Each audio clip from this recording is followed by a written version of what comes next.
ባለፈው ምን አደረኩኝ አንድ እንትን ቲክቶክ ላይ ማለት ቲክቶክ የለሽም አሁንም መቼ ነው አብረን የምንሄደው ኋላ ቀረንኩብ አይ ምንም አልቀረብሽም ያን ያህልስ እንኳን የሆነ ተራህን ጠብቅ የሚል ፖስት አድርጌ ነበር ማለት ዝም ብሎ ተራህን ጠብቅ የሚል ጽሁፍ ጽፌ ዝም ብሎ አንዳንድ ጊዜ ሲያንሽጠኝ እየጻፍኩኝ ፖስት አደርጋለሁ የመሰለኝን ነገር ማለት ነው ግን ከጻፍኩ በእርግጠኝነት እኔን ቻሌንጅ ያደርገኝን ነገር ነው የምጽፈው ነገር ዝም ብዬ ሁሌ አልጽፍም ምናምን ሁሌ ስለማይመጣልኝ ማለት ነው እና እሱ ጽሁፍ ላይ ተራህን ጠብቅ የሚለው ሐሳብ ምንድነው ላይክ በቃ ግዴታ እኩል የሆነ ነገር ሊደረግልን አይገባም ሊሆንልን አይገባም ሶ ሁላችንም የራሳችን ተራ ድል ምናምን ሁኔታ ምናምን አለ ቀን አለና እሱን መጠበቅ አለብን ምክንያቱም ደግሞ ያንን ለምንድነው ምለው ብዙ ሴቶች ወንዶች ወጣቶች ምናምን በቀላሉ መኪና ሲገዛ ያሉ በቀላሉ ሽምግልና ድግስ ሲደገስ ያሉ በቀላሉ ድግስ ብቻ ይበዛዋል ትልቅ ያበባ ህይወቶች ሁሉም ሰው ያምራል ሁሉም ሰው ቶሎ መኪና ይገዛል ለእንደኛ አይነቱ ደግሞ ለሚለፋ ሰው ያንን ማድረግ አይደለም ሰርቫይቭ ማድረግ ከወር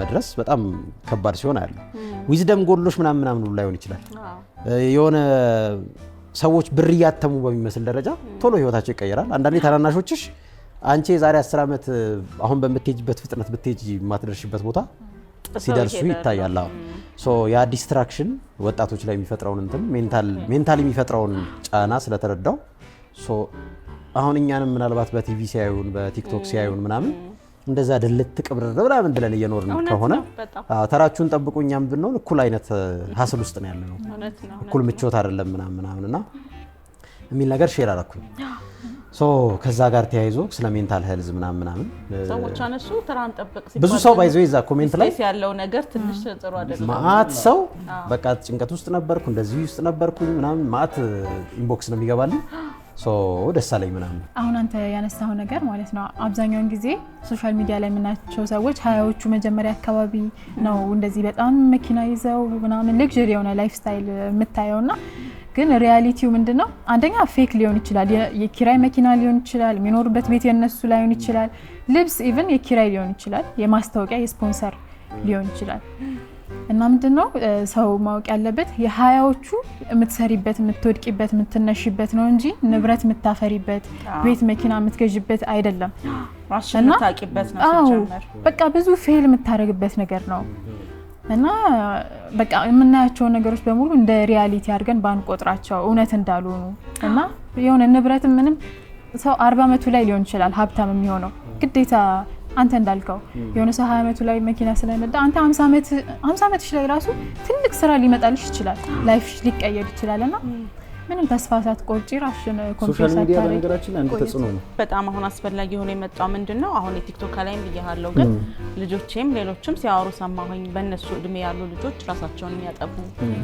ሰሞኑን ደግሞ አንዲት ልጅ ራሷን አጥፍታለች መሰለኝ አይደለም በእንትን ላይ በጣም በሶሻል ሚዲያ እንትን ያለና ሲያወሩ ነበር ምን ሆና ነው ብዬኔ ሲጠይቅ አይ የሰዎች አስተያየት ነው እንደዚህ ያረጋት አሉ ምን ማለት የሰዎች አስተያየት የሚለው ነገር መለስ ብያሰብኩኝ እና እንዲያውም እኔን ጠየቁኝ አሁን ሰው በቲቪ በሚታይበት ጊዜ ቅድም አንተ እንዳልከው ሰው የሚያይ ሰው ማለት አይነት አመለካከት ይኖረው ይችላል አያውቁንም የኔን ህይወት አያውቁም የሚያውቁት ያው ቲቪ ላይ እንደምሰራ ነው አንዳንዱ ሰው የሌላ ሀብታም አድርጎ ይቆጥራል አንዳንዱ ሰው ደግሞ በቃ ወይ ታስጠላኝ ሊልም ይችላል ምን መሰለሽ ዛሬ ሊልም ይችላል ሰው እኔ በእያንዳንዱ ምን ትመስላለች በእያንዳንዱ ታስጠላለች የምትሰበር ከሆነ ከባድ ነው እና ምንድነው ስራችን የነበረው ያንዳንዳችን የራሳችን የምንቋቋምበት ዘዴ አለ ለምሳሌ አሁን እኔ ለዚህ ነገር በቃ ደስ ይለኛል ስራዬ ነው ይሄንን አጋጣሚ ፈጣሪ ስለሰጠኝ ደስ ይለኛል እናወራለን ሰዎች ከኛ የሚማሩ ከሆነ ጥሩ ነው እንደዛ ብዬ አስባለሁ እንጂ ያንዳንዱ የሚመጣ አስተያየት እያነሳ እንደ ጅራፍ እንዲገርፈኝ ከፈቀድኩኝ በቃ አለቀልኝ በተለይ ራስን እስከማጥፋት እንዴት ይደርሳል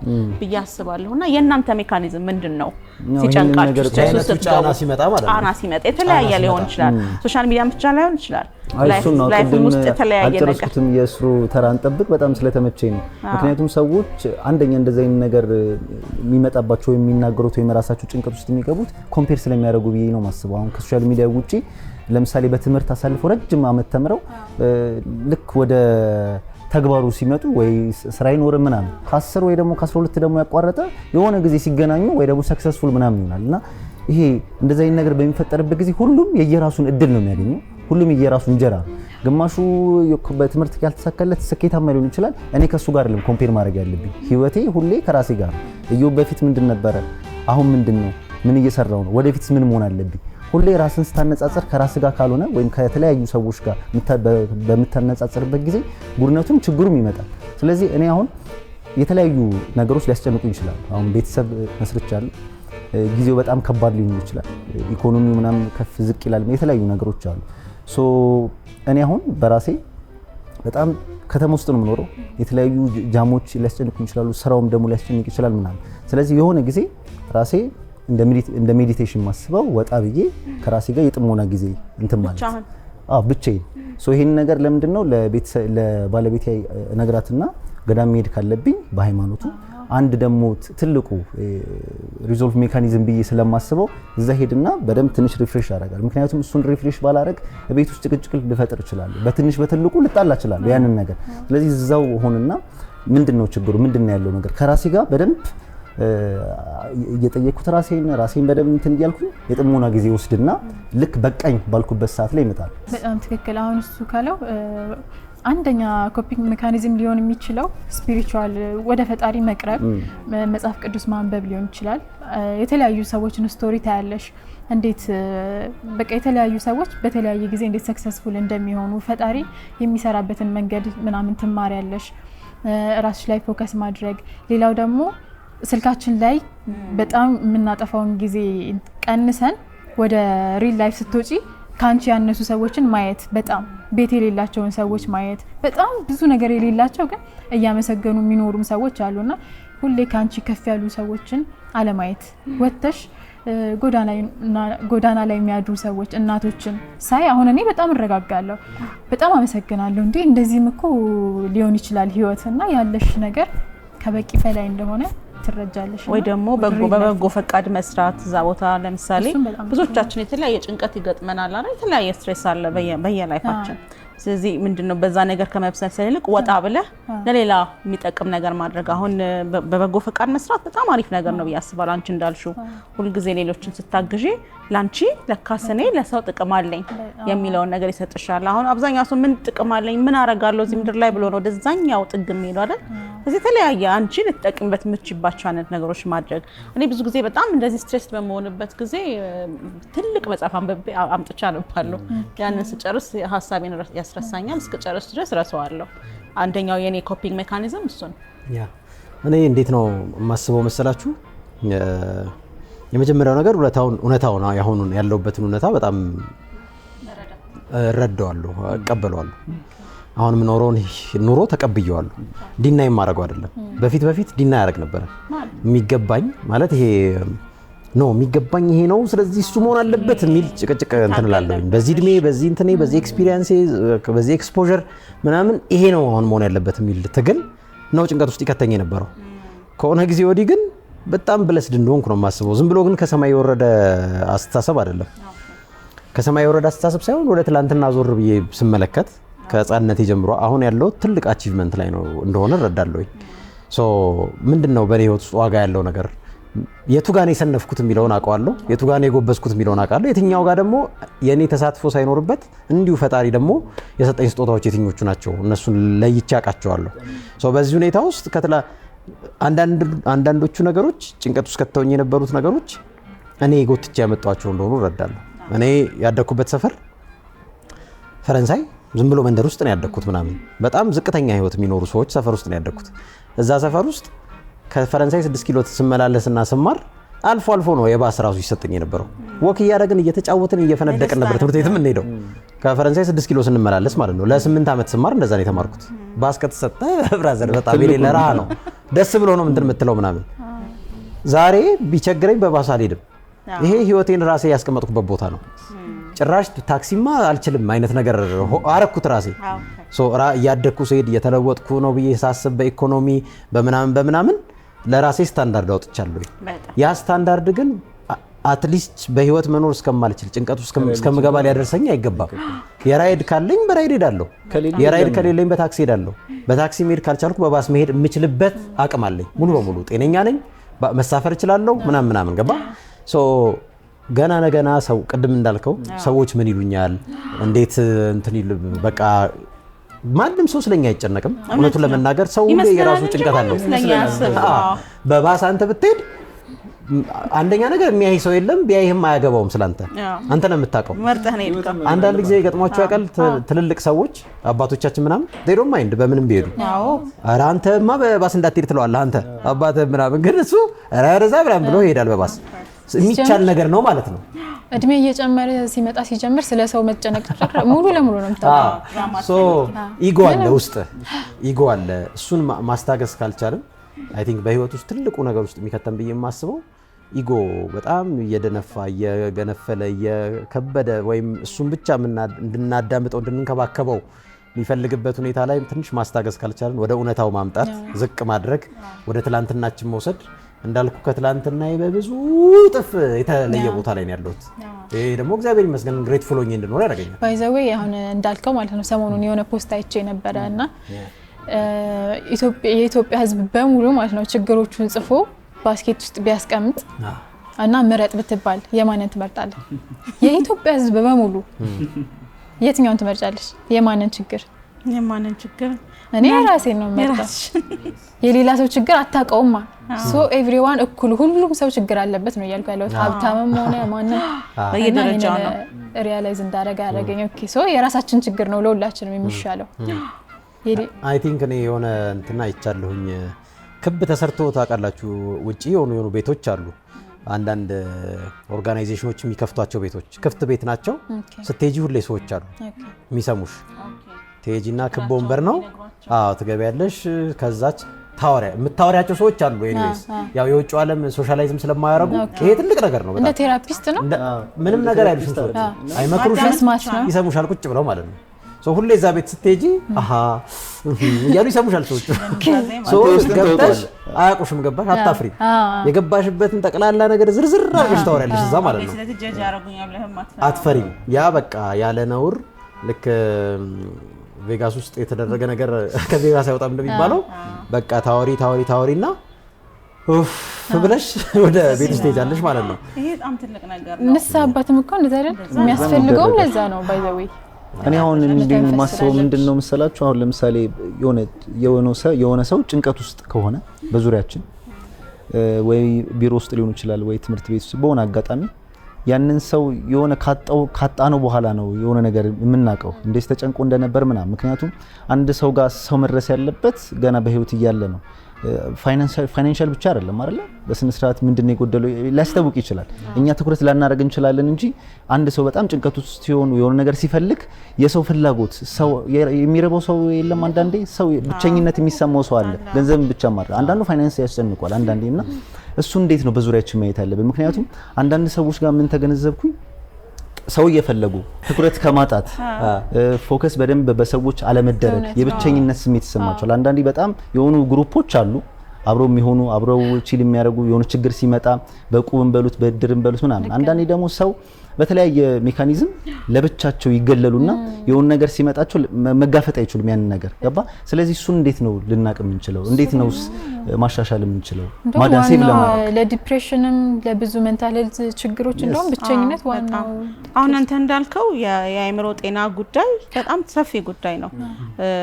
ይሄ ባህላዊ የሆኑ የድጋፍ ነገሮቻችን መፈራረስ ሲጀምሩ በተለይ ወጣቶች አካባቢ ችግራቸውን የሚነግሩት ሰው በሚያጡበት ጊዜ በቃ እኔ ብቸኛ ነኝ። መጨረሻ አንድ ጊዜ አንድ ልጅ ጠየቅኩትና ለምንድን ነው ወጣቶች ቶሎ ብሎ ራስን መግደል የሚመጣላቸው ስለው በጣም ቀላሉ መንገድ እሱ ስለሆነ ነው። ገብቷል? በጣም ቀላሉ ነው። ምክንያቱም ተናግረህ አንድ ሰው ጀጅ ያደርጋል፣ እንደዚህ ነው እንደዛ ነው ለሚለው ነገር ሬዲ አይሆንም አንድ ሰው። አሁን ያለው ነገር ምንድነው እኔ የራሴ ችግር በጣም ብዙ ስለሆነ ከራሴ ችግር በላይ እንዴት ብዬ ነው ለሰው የምደርሰው የሚል አይነት ነገር አለን። በቃ ሁሉ ነገራችን ራሳችን ላይ ነው። ግን ከጎናችን የሆነ ሰው ስናጣ ወይኔ እንላለን እንዳልከው እና ዞር ብለን ሲጨነቅ ምናምን እኮ የሆነ ምልክቶች እኮ አይተናል። ግን የኛ እንትን በልጦብናል ይመስለኛል። ልክ እንደዚህ ያደረገ ተብሎ ግን ሄደን እንቀብራለን እናለቅሳለን ምናምን። እንዲህ በሆነ ኖሮ ወይኔ በሆነ ኖሮ ነው ነገርየው። ግን ምልክት ያሳያል ብለሃል አንተ እኮ መገደል ሲጀምር ያ ሰው ጭንቀት ውስጥ ሲገባ ተስፋ መቁረጥ ሲጀምር፣ አዎ ያን ጊዜ ቀረብ ብሎ አንድ ሰው ምን ሆነህ ነው ምን ሆነሻል ማለት መቻል ትልቅ ነገር ነው። ባይዘው ራሱ ችግር ውስጥ ያለው ሰው አልፈለግም ብናገርም ሰው አልሰማኝም ምናምን ብለው የሚያስቡ ሰዎች አሁን ይሄን የሚሰሙ ሰዎች ሰው በጣም የሚሰማችሁ ሰው እንዳለ እንድታውቁ ፈልጋለሁ። በጣም ከናንተ በላይ የሚጨነቅ ማለት ሰው እንደዚህ ያስብልኛል እንዴ አሁን ብዙ ጊዜ ሶሻል ሚዲያ ላይ እንደዚህ ራሴን ላጠፋ ነው ምናምን ሲሉ በጣም ብዙ ሰፖርት የሚያደርጋቸው ሰው ይመጣል። እንደዚህ እንዳታደርግ እና ሼር አድርጉ የሚያስብላችሁ ሰው አለ። ያ እና ከሌላ አንደኛው ደግሞ ሰዎች በጭንቀት ውስጥና አይምሯቸው ጤናው ሲታወክ አይ ቲንክ በጣም ከባዱ ነገር ብዬ የማስበው የሰውን ችግር መካሪ ሆነው የሚመጡ ሰዎች ወይም ሊያግዙ የሚመጡ ሰዎች የሰው ችግር ማቅለል አለባቸው ብዬ አላምንም። እኔን ጭንቀት ውስጥ የከተተኝ ነገር በእነሱ አይነት ትንሽ እንኳን ቢሆን እኔን ግን ኦልሞስት ለሞት አቅርቦኛል፣ አስጠግቶኛል እና ወይ እቺማ ምን አላት አይነት አይደለም።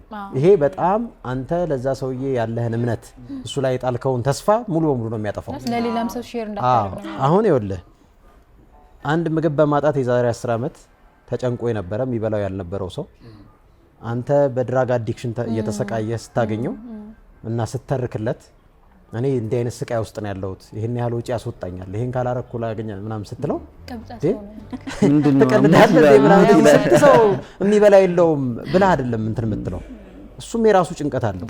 የሚበላው የሌለው ሰው የራሱ ጭንቀት አለው። በራሱ ልክ ነው። አዎ እና የሰዎችን እያንዳንዷን ጥቃቅን የምትመስል ነገር ለሱ ከብዶት የለው ኦልሬዲ መሸከም አቅቶታል እሱ ዝም ብለህ ሼር አድርገው እንጂ ይሄ ለማቃለል አትሞክር ምናምን ከራስ ጋር አታነጻጽረው። ያንተ የራስ ዓለም ለብቻ ነው የሱ የራሱ ዓለም ለብቻ ነው። ሌላው ግን ምንድነው አሁን ይሄን የምናወራቸው ነገሮች ግን ህመም ሆነው ሊመጡ እንደሚችሉ ግን ማወቅ መቻልም አለበት። አሁን ራሳችን ሲታመም መድኃኒት እንደምንወስደው ሁሉ አይምሯችንም ሊታመም ይችላል። ስለዚህ በምንጨነቅበት ዲፕሬስድ በምንሆንበት ጊዜና ምን ሆኛለሁ ያለን በምንሰለሰልበት ጊዜ ሰፖርት አለ፣ እርዳታ አለ። ጭንቅላት ይታከማል፣ አይምሮም ይታከማል። ስለዚህ በመድኃኒትም ሊታከም ይችላል፣ በስነ ልቦና ምክክርም ሊታከም ይችላል፣ በሌላም ይታከም ይችላል። ግን እንደዚህ መሆናችንን ማወቅ ራሱ ትልቅ እርምጃ ነው ብዬ አስባለሁ። ብዙ ጊዜኛ ስለ አይምሮ ጤና ሲወራም አንሰማም ነበር። አሁን እየሰማን ነው። ሼምም ይደረጋል ሲጀምር። ሰው በቃ ጨርቁን ጥሎ ካላበደም አይምሮ ጤና እንደዛም ችግር አለበት ይባላል እንጂ ይረዳ በመድኃኒት ምናምን የሚል ሰው ብዙ ጊዜ የለም። ስድብ ነው ሁላ። ግን ምንድነው የሚታከም ነገር ነው። በቃ አሁን ቤተሰባችን ውስጥ የምናውቃቸው አጠገባችን ያሉ ሰዎች ሲገጥማቸው ሕክምና ያለው ነገር ነው። ስለዚህ ወደሚታወቁ ጤና ተቋሞች መውሰድ አሁን እንዲያውም ሞር ወደ ታችም እየወረደ ነው የአይምሮ ጤና ሕክምናና ያንንም ማወቅ ይሄ በቃ እኔ ብቻ አይደለሁኝም እኔን ወደዚህ ሊመራኝ የሚችል አይደለም እርዳታ ላገኝ እችላለሁ ብለን ማሰብም ያለብን ይመስለኛል። አዎ ልክ አሁን የአይምሮ ጤና ይሄ ቴራፒ ምናምን ጉዳይ ላይ ለረጅም ጊዜ የነበረው ፕሮብለም ምንድነው? ሰውየው ራሱ ለምሳሌ አንተ ሐኪም ብታይ አሁን ያለህበት ሁኔታ ሐኪም ምናልባት ቢያይ በደንብ ትሪት ሊደረግ የሚችል ነው ስትዩ እብድ ነህ ወይም አብዳሃል እያልሹ ነው የሚመስለው። በእኛ ሀገር ካልቸር እንደዛ ነው እና ድንግጥ ነው የሚለው። ቤተሰብ እንኳን ደፍሮ ያንን ማለት አይችልም። ፊገራው ታርገሽዋል፣ ችግር አለ፣ የሆነ ቦታ የጀመረ ችግር አለ፣ ግን አንቺ ልትረጂው አትችይም። ሐኪም ነው ሊረዳው የሚችለው። ሐኪሞች ያ እንትኑ ሲነግራቸው ምልክቱን ሳይኑን ሲነግራቸው ምናምን በቀላሉ ሊረዱ የሚችሉት ነገር እንዳለ ገብቶሻል። ግን እንዴት እንንገረው? ልክ እንደ መርዶ ይሆናል። ማህበረሰባችን የአይምሮ ጤናን የሚያይበት እንትን በጣም የተሳሳተ ስለሆነ የህይወት ትልቁ ነገር አይምሮ ነው። እሷና ለሱ ኩላሊት እንደሚታመመው አይምሮም ይታመማል። በቃ ይሄንን ኖርማል አድርገን አሁን አንድ ሰው ቴራፒ ሄዳለው እኮ ቴራፒ አናግራለሁ ምንም ቢባል እንዴ እግዚአብሔርን ይገለላል በትንሽ ቴራፒ ምናምን። ግን አሁን ነጮች ጋር ከሄድን ኤቭሪዋን ጤነኛም ሆኖ ምናምን ዝም ብሎ ያማክራል። በሃይማኖትም ቅድም ያነሳሁት የንስሐ አባት የሚያስፈልገው ለዚህ ነው። ሁሉም ሰው ሼር ማድረግ ስላለበት ብቻውን ስለማይችል። ሌላው ግን ይሄ ሕክምና አለ ብለሻል። ግን በጣም የግል ከሆኑ በጣም ኤክስፔንሲቭ ናቸው። ባይ ዘ ዌይ ማንኛውም ሰው ሄዶ መታከምና ቴራፒ ማግኘት አይችልም እና ይሄን ነገር ቢሰራበት። ግን ውድ ምን ያህል ነው? አንዳንዴ ደግሞ ምን አስባለሁ በጣም ውድ በግል እንዳለችው በሰዓት የክትትሉ ሊወደድ ይችላል። ቅድም አንስቻለሁ የመንግስት ሆስፒታሎች አሉ። ያው የምናውቀው አማኑኤል አለ፣ ከዛም የተረፈ አለ። ስምሽ እንትን ይበላሻል አይደል? አዎ ግን ያው እሱን እኮ ነው ያልኩሽ። የአይምሮ ህመም ብለው አማኑኤል አንድ ሰው ስለተከታተለ የሆነ ያስቀመጥነው በቃ ስቴሪዮታይፕ እሱን ማስወገድ አለብን ነው እኛ። እርግጥ ነው በግል የሚሰራው ነገር በሙሉ እንዳልኩት እንትን ሊወደድ ይችላል። ያው አንድን ሰው እርግጠኛ ለአንድ ሰው ከ45 ደቂቃ በላይ ነው የሚሰጡት ነው ሰዎች 45 ደቂቃ እስከ 1 ሰዓት ድረስ ቁጭ ብለው ዋው ይሰሙሻል። ያ ማለት ደግሞ እነሱ ያው ስራ ነው ስራ ስለሆነ አሁን ካለ የኑሮ ነገር አንፃር ኦፍ ኮርስ ለብዙዎቻችን ውድ ሊሆን ይችላል። ግን እያልኩት ያሉት ምንድነው አሁን ኢቨን የመንግስት ሆስፒታሎች ላይ እያንዳንዱ የመንግስት ሆስፒታል የአእምሮ ጤና ክፍል አለው። ሁሉም አለው። ውድነቱን ደግሞ እንዲህ ብናየውስ አሁን ለምሳሌ ሰዎች ካንሰር ሲታመሙ ኩላሊት ሲታመሙ ቤተሰብ ተረባርቦ ነው የሚያደርገው። ከዛ የተናነሰ አይደለም የአእምሮ ሕክምና ቦታ ከዛ በላይ ያስከፍሉሽም። ቀድሞ ነገር ለአእምሮ ህመም የምንሰጠው ቫልዩ ዝቅ ያለ ስለሆነ ነው እንጂ ቅንጦት አይደል። ዋናው ነገር ነው የታመመው አይደለ? ለዋናው ነገር ውድ ነው ብዬ አላስብም። 50 እና 60 ሺህ ብር ምናምን የሚሏቸው ወስደው እንትን አድርገው ዶርም አድርገው እዛው ትሪት የሚያደርጉ ምናምን እኔ ውድ አይደለም ለአእምሮ። ግን ምንድነው ኮሌክቲቭሊ መሆን አለበት። ልክ አሁን ኩላሊት ሰው ታመመ ሲባል ቤተሰብ እንደሚረባረበው ሁሉ እኔ በቃ የአእምሮ እንትኔ ታውቋል መታከም አለብኝ ሄጄ እዚህ ውስጥ መግባት አለብኝ ሲል ሰው እንደዛ መረባረብ አለበት። ዋናው ነገር ነው ምንድነው አሁን ፋይናሊ ምንድነው አንድ ሰው መጨረሻ ጨርቁን ጥሎ እስከማበድ ድረስ መደረስ የለበትም ነው። ምክንያቱም አእምሮ መታከም አለበት እንደማንኛው። ምክንያቱም እስሩ እንዳለው ቅድም መታከም ያለበት ትልቁ ነገር ጭንቅላት ነው ያለው። ስለዚህ ዙሪያችንን በደንብ ማጤን ከዛ በኋላ በጣም ትሪት የሚደረግ ነገር ነው ሚድን ነገር ነው። እኔ በህክምናም ስለማቀው ነው ሚድን ነው ትሪት የሚደረግ ነው በአግባቡ። እንደዛ ከመደረሱ በፊትም ዙሪያችንን ማየት በቤተሰብ ውስጥ ያለውን ነገር ባል ሚስቱን ማየት ቤተሰብ ልጆቹን ማየት በአጠቃላይ በስራም ቦታ ላይ ሁሉን ነገር ለማድረግ መሞከር። ከዛ የተለያዩ ሜዲሲኖች አሉ። ለምሳሌ አንዳንዱ በሃይማኖት ይሄዳል፣ አንዳንዱ ደግሞ ኔቸር ቦታ ላይ ይሄዳል። ብቻ በራሳችን ለማድረግ የምንሞክረውን ነገር መሞከር፣ ዙሪያችንን የምንወደውን ሰዎች ወይም የቅርብ የምንላቸውን ሰዎች መያዝ። እንዲሁም ሰዎች ስኬት ብለው የሚያስቡት ነገር ሁሌ የሆነ ንብረት ነው፣ መኪና ነው፣ ቤት ነው፣ ገንዘብ ነው። ይሄ የተገነባልን ነገር ነው በዓለም ሲስተም ውስጥ። በቃ አንድ ሰው ለምሳሌ የሆነ ድርጅት ካለው ቤት ካለው መኪና ካለው ከዛም ካለፈ በቃ ሰክሰስፉል ሶ እኔ ከሆነ ጊዜ በኋላ እንደዛ በጣም ጭንቀት ይዘኝ ነበር። ምክንያቱም የሆነ ነገር ማድረግ አለብኝ የሆነ ነገር መያዝ አለብኝ ምናምን። ሶ አሁን ላይ ጊዜው ላይ ፈቅድ ይችላል። ስለዚህ ባለኝ ነገር መደሰት። እኔ ያለኝ ምንድነው ጥሩ ቤተሰብ አለኝ። ጥሩ ቤተሰብ አለኝ፣ ልጆች አሉኝ። በስነ ስርዓት የለት ጉርሴን እንትን እያልኩ ነው። ሁሉ ነገር ጊዜውን ጠብቆ ይመጣል። ከዛ ደግሞ ቤትስ ባይኖርኝ መከራየውም ካለ የሆነ ነገር ካለ ሁሉ ነገር ባግባቡ ነው። ለኪራይ ገንዘብ መክፈል ስለቻልኩ ማመስገን አለብኝ። ሶ ሁሉ ነገር ያለንን ነገር ቴንኪው ማለት ቤተሰብ የሌለውም ላይ ለብቻው ቢኖርም ሁሉ ነገር ሰክሰስፉል የሚባለው ንብረት ብቻ አይደለም። ያለው ነገር ስኬት የሚባለው እሱ ላይ ከገደብ ነው ችግር ይመጣል ብዬ አስባለሁ። ይሄንን ደግሞ በደንብ ሪያላይዝ እንድናደርገው ወደ ሃይማኖት መቅረብ ያልኩት በየሃይማኖታችሁ ማለት ነው። ሙስሊምም ቁርአኑን ማንበብ ምናምን ይሄ ማቴሪያል ላይ በደንብ ፎከስ እንዳታደርግ ያደርጋል። ባይዘዌ አንዳንዴ ወደ ፈጣሪ መቅረብ። በግንኙነቶች ላይ ደግሞ የሚፈጠሩ ጭንቀቶችን ደግሞ ላንሳላችሁ። በጣም እንሳሳተው ነገር ብዬ የማስበው የምንመርጣቸው ሰዎች በህይወታችን ውስጥ ለጓደኝነትም ሆነ ለሪሌሽንሺፕም ሆነ ለትዳር ምናምን የምንመርጣቸው ሰዎች ቀጣዩን ህይወታችንን ወይ ጤናማ ሆነን እንድንኖር ወይ ጤናማ ሆነን እንዳንኖር የሚያደርጉ ሰዎች ናቸው። ሁሉ ጊዜ አይገባንም እንጂ እሱ ለምሳሌ እኔ በራሴ ሰክሰስ ማለት በህይወት ውስጥ ይሄ ነው ብዬ ያስቀመጥኩት አለ። ከዛ ጋር ላይን የሚያደርግ ሰው ነው ወደ ህይወቴ መቀበል ያለብኝ። አለበለዚያ የኔን ሰክሰስ ብዬ ያስቀመጥኩትን ነገር ውድቅ አድርጎ በራሱ መልኩ ሊለካ የሚሞክር ሰው ተጽዕኖ ውስጥ ነው የሚከተል። እውነት ነው ያ ሶ በጣም ሴሌክቲቭ መሆን አለብን። ጭንቀት ውስጥ ከሚከቱ ነገሮች አንዱ ምን መርጣቸው ሰዎች ናቸው ብዬ ነው የማስበው። ዙሪያችን አይ ከምትመርጣቸውን ሰዎች አንዳንድ ጊዜ እንደ ፕሪስክሪፕሽን ላታውቃቸው ትችላለህ፣ ግን ወደ ራስህ ጋር ይመጣል ዞሮ ማለት ነው። ስለዚህ እነዛን ሰዎች ያንተን ደግሞ የምትፈልጋቸውን ነገሮች ማሳወቅ ግድ ነው። ከተቻለ ጥሩ የምትመርጣቸው ሰዎች ካንተ አላማ ካንተ አስተሳሰብ እንደዛ የሚሄዱ ከሆነ ጥሩ፣ ካልሆነ ደግሞ ማለት ነው አንተ የራስህን ቫልዩ ማስቀመጥ መቻል አለብህ። አሁን ቅድም እንዳልኩሽ ራስህን ማስቀደም አይደል የራስህን ጤናህን ማስቀደም። እኔ ለምሳሌ ልበልሽና ወደ አንድ ዳር ልውሰደውና በኔ ህይወት ውስጥ መንፈሳዊ ህይወት ውስጥ ሊሆን ይችላል ሰክሰስ ያለው ልበልሽ። መመርጣት ደግሞ ፓርትነር በፍጹም መንፈሳዊነት የሚባለው ነገር ቫልዩ የለውም እዚህ ምድር ላይ ብላ የምታስብ በቃ የሁሉ ነገር ገዢ ገንዘብ ነው ብላ የምታስብ ከሆነ እኔና እቺ ሴትዮ አብረን ስንኖር ወይ በኔ ታብዳለች ወይ እኔ በሷ እሱን መጀመሪያ ማወቅ እንችላለን። እሱ ከቻልክ ጥሩ ነው። እሱን ማወቅ እንችላለን። አንዳንዴ እንኳን ያንዳንዱ አስተሳሰብ ያወቅን ግን ምናጠፋለን ውስጥ ሆኖ የሚለወጣል። አንዳንዱ አስተሳሰብ በቃ እንደዚህ ታስባለች ነው። ምክንያቱም ትዳር ድንገት ይሄ ፎርማል ኬሚስትሪ ማለት ነው። እየኖርክም ስለሆነ ሌሎች ተጽዕኖዎችም እኮ ድጋሚ ይቀጥላሉ ይችላሉ። ግን አንተ ያልከው በጣም ልክ ነው። ባይዘዌ እያወቅን አንዳንዴ የምንገባባቸው ነገሮች እንደማይሆን እያወቅን ራሳችንን ለፌሊየር ማዘጋጀት ማለት ነው። እና ከመጀመሪያው ልክ ነህ ዲሲሽንህ ይሄ ነገር ለአይምሮ ሰላም ይሰጠኛል ወይስ አይሰጠኝም?